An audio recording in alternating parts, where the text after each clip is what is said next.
Kun raadiyoo burqaa oduu jaarmiyaa waraana bilisummaa Oromooti. Akkam jirtu dhaggeeffattoota keenya har'a gayya 20 raadiyoo burqaa oduurraa oduu qopheeffanne qabna. An urjii sabaati. Kaaba shaggar ona dagamii fi warra jaarsootti hagayya 17 barii lafaan walwaraansi waraana bilisummaa Oromoo fi waraana PP gidduutti eegaluu jiraattonni dubbatan. Akka jiraattonni raadiyoo burqaa oduu himanitti gaachanni abdii sabaa waboon diina dabaa jiraachuus nuuf himanii jiru.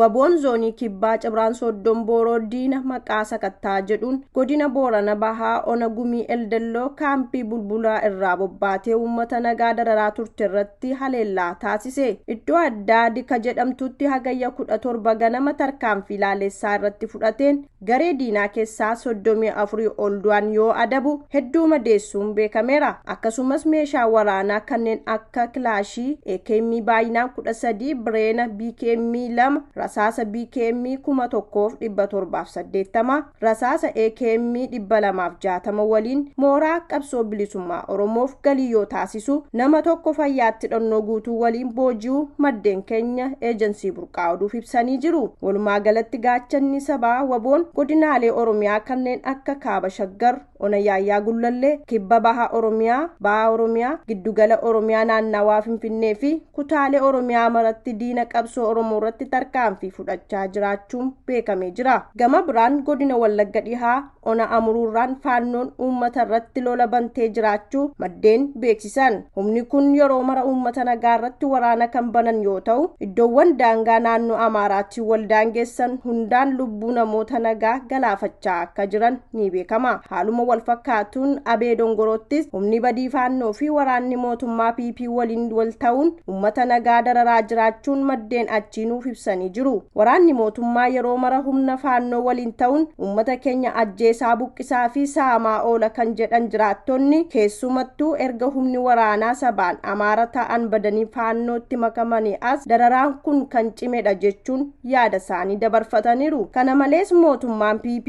waboo balleessuu waan dadhabeef warra ollaa uummata irratti duulchisaa waan jiruuf uummanni keenya bakka jirtanitti of eeggannoo akka gootan jechuun uummata Oromoof dhaamsa dabarsee jira. Godina Shawaa Bahaa magaalaa Olancittiitti lammiileen nagaa qaamota hidhatanii yakka gara jabinaa uummata irratti raawwataa jiraniin dararamaa jiraachuu maddeen keenya eejensii burqaa oduutti himan. Qaamni waboo fakkaataa sirna akeekaa fi kaayyoo irbuutti seene sanarraa goruun bolola aangoof saamicha qabeenya uummataatti bobba'ee hagayya 16 bara 2024 galgala namoota magaalaa Olancittii ganda Agamsa Coqorsaa keessaa ukkaamsuun achi buutee isaanii dhabamsiisanii jiraachuu jiraattonni himataa jiraachuun barame. Kanumaan walqabatee hidhattoonni mootummaa Itoophiyaa namoota nagaa 10 isintu odeessa kennee buchisiise jechuun waajjira Agamsaa Coqorsaatti hidhanii jiru. Namoota gaafa hagayya 17 bara 2024 qabaman keessaa muraas Roobaarattaa Dinquu Dhugoo, Raggaasaa Cuqqaalaa fi Gammachuu Tonkoluuti. Oduu wal fakkaatuun hagayya 18 bara 2024 waboo idilee fakkaataan uummata konkolaataa geejjibaatiin magaalaa Dooniirraa gara Adaamaa deemaa jiran ganda Saaraa Araddaatti dhaabsisuun namoota keessa jiran buusanii dararuuf konkolaachisaan akka dhaabu gaafatanis konkolaachisaan lubbuu isaaf sodaachuun deemsa itti fufee jedhan. Haa ta'u malee hidhattoonni diinummaa uummataan beekamaniif saamichatti bobba'anii jiran kunneen konkolaataa deemaa jirutti dhukaasuun konkolaachisaa dabalatee namoota 4 battalumatti ajjeesuu isaanii maddeen keenya eejensii burqaa oduu gabaasanii jiru. Hagayya 18 lixa shaggar ona Jibaat keessatti bariirraa eegaluun waraana bilisummaa Oromoo fakkaatan erga madiinaa fudhatee bobba'ee jiru qaamota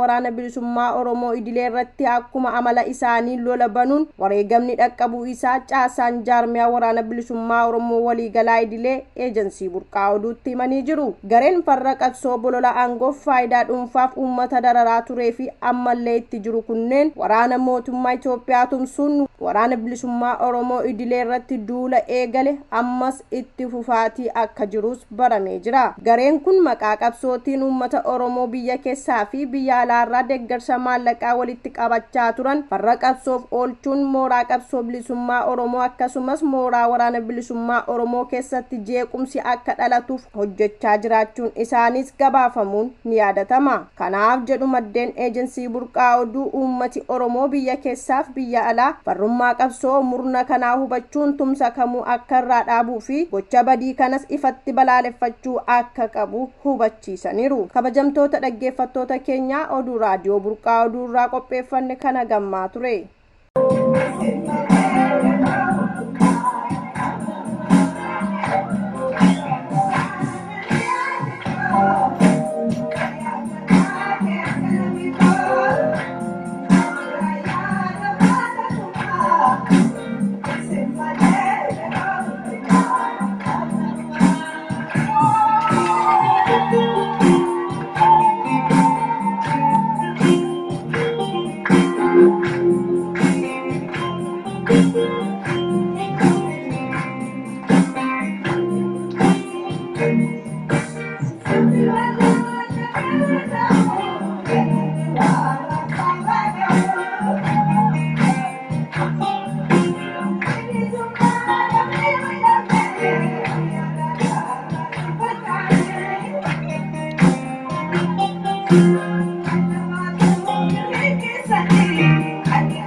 Galatoma baga jiraatanii har'a geessanii isaaniin jedha. Inni jalqaba ammoo warri sagantaa kana qopheessitanii sagantaa irratti nu arganii galatii keessanii maqaa waraana bilisummaa Oromootiin galatii keessan bilisummaadhaan isaanii jedha. Warri waraana bilisummaa Oromoo bira dhaabbatanii bara meeqa fi waggaa meeqa bira dhaabbatanii kuftanii haatanii waan qabdaniin gargaartota har'aan geettanii galatoomaan isaanii jedha. Silaa namni nama galateeffatee fi waan namaa godhu hin qabu garuu haayoo saba kanaatii fi qabsoo kanaa fi galma bilisummaatti galatii keessan ta'uu isaanii jedha. Inni kaan ammoo inni jedhu silaa waa'een amma deemaa jiruu fi nama hundaafuu beekamaadha waa'ee fagalaadha jechuudha. Rakkoon qabsoo Oromoo keessa silaati rakkoon qabsoo Oromoo keessaa qabsoon furanii alatti hin baatu keessatti furanii ka jedhani ammaa miti. Rakkoon kun kan ni jalqabe ammaa miti namni beekni jirta hundi keessa nama beektu Oromaan beeknaa jechaadha. Rakkoon kun kan ni eegale fagu ture. Boonni dadhabne iyyee dadhabne jechuudha. Aga eenyutu aga abba barbaadeetti qaama nu dursaan hundattiyyuu iyyaas boo'aas turre jechuudha mata qabanne. Duula nurratti labsameetti baqachaa turre aana meeqa keessa baas turre jechuudha. Loli kun ammoo haa labsamee akka silaa raabseerii waraana bilisummaa Oromoo jedhutti rakkoon tokko yoo jiraate rakkoo kan irratti raabseer dhaaba jiraate raabseer dhaabatiin xumurama. Namni tokko nyaapa soo ta'e waan barbaadees yoo ta'e raabseerii dhaabaa kalees irbuutti galiin jira waan ta'eef arcummeen kenna fuuleen kenna fi abbaan kenna raabseer kenna waan ta'eef raabseera kenna gaafatamaa jechuudha namni sila. Garuu rakkicha kanaa miti wanni wal sun tokko illee hin jirtu jechuudha. Wanni namatti raabseer dhaabatite maaliin ebeluun akkan tocha ka jedhan hin jirtu. Rakkichi rakkoo qabsooti rakkoo diigumsaati waan wal sun tokko illee hin qabnu jechuudha. Namni waan kanatti jira namaan jedhan jiru sagantuma qabsoo diiguu fi kallattumaan sagantaaf karoora baafatanii qophaa'ee waan dhufeedha. Miidiyaarraan karaa miidiyaatiin karaa qawweetiin siixii qopheessaniitu immoo waggaa meeqaan dura qophaa'etti nutti gad dhufee jechuudha. Malee wanni zoonii giddu gala yookaan lixa shagar qofa irratti labsamee miti. Ammaan durallee inuma jirti. Keessuma turre jechuudha. Isa kanaaf karaa gabaabaa uummanni Oromoo qabsoon kuni nu qabsoon kan keenya miti beektaa. Lubbuu keenyatti kenneetii qabsoo kan galmaan geennaa inni hojii saba Oromoo keessa jirraa jechuudha. Malee qabsoon keenya qabsoon kan saba kanaati. Qabsoo saba kanaa immoo rakkoo isiin dhufte silaa qabsoon Oromooti waan taateef rakkoo jirtu yoo silaa qaamni silaa dhimmi laafuun furuu yoo dadhabee tarii inni nu keessa qabaate ta'e uummanni Oromootu hin jira. Uummanni Oromoo bal'atti baasaniiti rakkoo kanaas jiraati qabsoo keessan dandamachiisaan dirqamaa jechuudha. Egaa duuli nurratti labsame gara duulatoon deebi duuli nurratti labsame dura isa galaadha waan dhokataa miti beeku. Waa yookaan akka siyaasa fayyadame namni siyaasaan fayyadame silaa duuli nama irratti baluu miti. Adaraanumaa jechuudha. Akkuma nyaabata adaraanii loli labsameetu yoo xiqqaate amma marsa jaaffaa marsa shanaffaa jechuudha loli kun. Iyyaatuma turre gaafasis. Furmaata argate hin arganne waliin soomnu hundi keenya numa beeknaa jechuudha. Iyyaa turre zuumirra baa turre. Koota rakkoo furraadhaan zuumirratti baa turre. Rakkoo furuu miti ammoo rakkoo dhaluudha jechuudha. Qaamni silaa nu dur deemee nu qajeelchu. Eeraaf seera dhaabbate silaa karaa eeraaf seera sanaanii nu sirreessu karaa eeraaf seera irraa goreetu wanti inni haasa'uu fi wanti inni dubbatu waan biraati jechuudha. Waan qabsoo diigamii fi waan miseensa waraana bilisummaa Oromoo wal nyaachisu zuumirrattis ta'e bakka barbaadanitti dubbatanii jechuudha. Akkaataan ejjennoo isaaniitti akkaataan hojii fi deemsi isaanii gonkumayyuu qabsoo Oromoo diiguu jechuudha. Isa kanaaf gabaabtii silaa dubbiin kuni namni hunduu quba qaba. Biyya ala keessatti waan hojjetamaa jiru hundi keenya numa beekna. Waraan keessatti waan hojjetamaa jiru inuma beeknaa jechuudha. Sadarkaa haala ajjeesanii jaalumuu fi nyaapha miti. Jaalaa fi ajjeesanii fannisanitti. Sadarkaa bilbilaan namatti dhaadachuutti. Afaan koonas deebisanii ammoo rakkichi qabsoo keessa jiru rakkoo gosummaati rakkoo gandummaati jedhu. Kun golgaadha beeki. Kun golgaa ittiin qabsoo Oromoo diigan malee rakkoo eeraaf seera dhaabichaati. Qaamni nu dur deemu eeraaf seera dhaabichaa haa eeggatee deemuu miti waliin somuutu guutummaa keenya numa beeknaa jechuudha. Ta'ee jedhaniitu karaa miidiyaatiinis taate karaa waraanaatiin sagantaa baafataniitu karooraaf sagantaa akka waan nyaaphatti baafatanii karooraaf sagantaa baafataniitu qabsoo Oromoo qabsoo sabaa kana diiguuf yookaan quucarsuuf yookaan bakki isin jirtutti deemsisuu fi waan karooraaf sagantaan bahee jechuudha. Iyyaatu ramaan duras wallabichi ammaa miti ka'ee galbar barkuma 2018 gaafa dhaabbii biyya gartuu irra eegalee takkumayyuu barre sammuu waraana bilisummaa Oromoo boqonnaan hin jiraanne agarraatti. Haa kana munu godhaa jiru eeraaf seerri dhaabarri eeraaf seerri dhaabaa kan jedhu hooggansi walooti hooggansa walooti garuu hooggansa waloo qabnu hooggansa nama dhuunfaati malee. Dirqama akka waaqoon jedhetti deemi dirqama waan waaqoon dubbate fudhachuu baannani mataa keessanadha.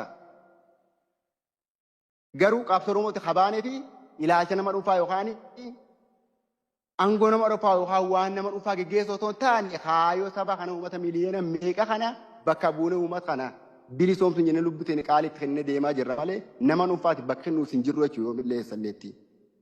Isa kanaaf gabaabatti rakkoo kana hundi keenya numa beekna. Hawaraanatii miti hawaraana uumaa miti hawaraana barbaason keeyyaa qabee walii qabatee wal fixayyuu rakkoo tokko hin qabu. Garuu uummati kun maal ta'aa jira sa'aarraa du'arraatti. Dubartoonni isaanii maal ta'aa jirti? Qabeenyi isaanii maal ta'aa jira? Horiin isaanii maal ta'aa jira? Humni ittisa silaa uummata kanaaf dhaabbatee bakka waraanni bilisummaa Oromoo hin jirretti uummata kanaaf waardaa taatee dhaabbatee jiran maal ta'aa jira dabballoon irra humni 150 gaafachaa jiru qabanii maqaan gaafatanii ammoo shifta waliin turtee dhuun shiftaan ammoo nu hasaan jedhanii jechuudha. Kanaafuu gidiraa fi rakkoon uummanni keessa jiru tari'anaa miti uummata naannoo silaa isaan keessa socho'aa jiranii fi yoo ka silaa bilbiltanii ka gaafatan taate waan gocha suukanneessa waraanni mootummaatu waan akka namni dalageen beeku jechuudha.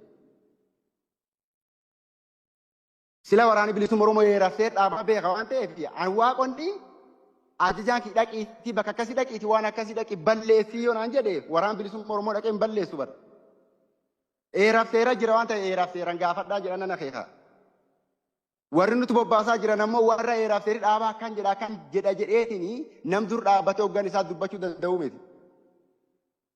Dhaqiitii waan akkasii godhannaani waan bira tokko hin beeku jechuudha. Sammuun nama kattiin itti dhamaa jiru waraan bilisummaa Oromoo silaati eeraaf seer dhaabaa irratti barsiisu eeraaf seer dhaabaa barsiisaniitu eeraaf seerri dhaabaa akkana jedha. Eeraaf seerri dhaabaa hoggansa waloo akkana jedha. Inni amma kun hin jiru jaarraa amma kana keessatti akka waan teekinooloojii faana qabsoon Oromoo deemtetti waa'ee sirnaa yookaan waan eeraaf seera waraan bilisummaa Oromoo barsiisuu osoo hin taane Waaqonni akka kiyyattan barsiisaa jechuudha. Sirnina eeris anumaa jechuudha. Waan an godheedha malee waan an hojjedheedha malee habiran hojjetanii jechuudha. Warri nuti bobbaasaa jiran ammoo warra ebeluun sirna. Si bilbilanii dirqamaa ebeluun sirna akka sirnaatti amani. Waan si jibbisiisa qofaa jechuudha.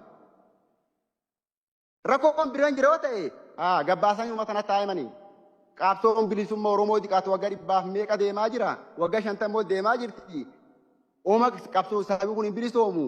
Abdii kutanneerra mootummaa galee yoo nuti rakkoo tokko hin qabu bara. Kan namni sitti hin jiru. Rima gara keessa keewwataniitu rima san dhugatanii maniiti callisaniitu rima san gara keessa qabataniitu dirqamni fudhadhuudha dubbichi.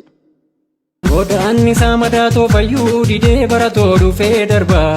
Meeshaa lolaa fayyadama dhaabbatu. Osoo jirru jiraatti nunnaalanii seenaa galmeessaa darbaa. Qonnaan bulaa marunaan galaafatu. Tuqnee miti tuqanii nu kaasanii humna nu ilaallatu. Ni dhaadatu wayyaan nu jaalatu. Lammii keenya qulqulluu mudaan qabnee jiru saamancaasanii. Ni daawwatu muraatti dachaasanii. Badhaadhinaa soba gudeeddaa sammuu sitti naraaramnu. Lakkiin walitti naraaramnu. Badhaadhinaa soba gudeeddaa sammuu sitti naraaramnu. Malaan tataa walitti naraaramnu. Malaan tataa walitti naraaramnu. Lakkiin walitti naraaramnu. Malaan tataa walitti naraaramnu. Badhaadhinaa soba gudeeddaa sammuu.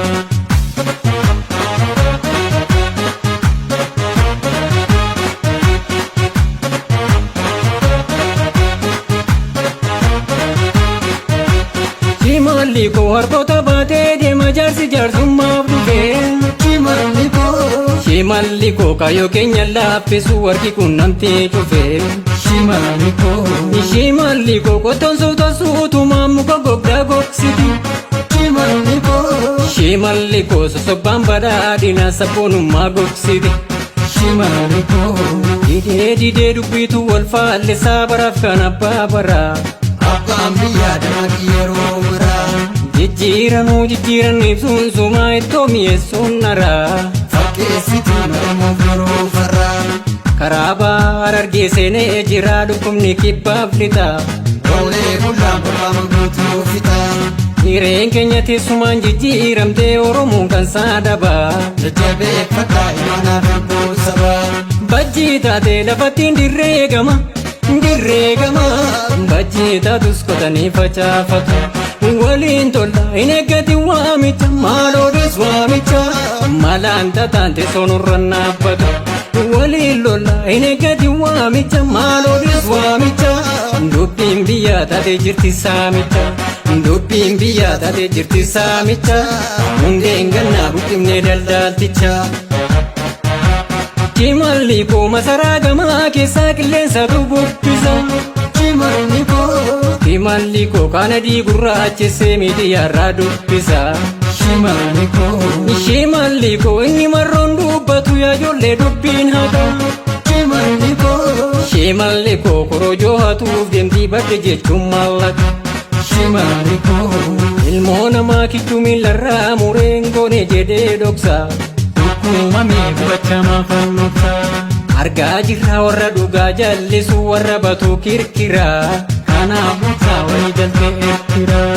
Salphaa miti salphaattiin ilaalinaa dubbii gama gullallee. Hidhaa jira kan hidhamuuf hin mallee. Badii malee osoo rasaasaan numnu sitti naraaramnu. Lakkiin walitti naraaramnu.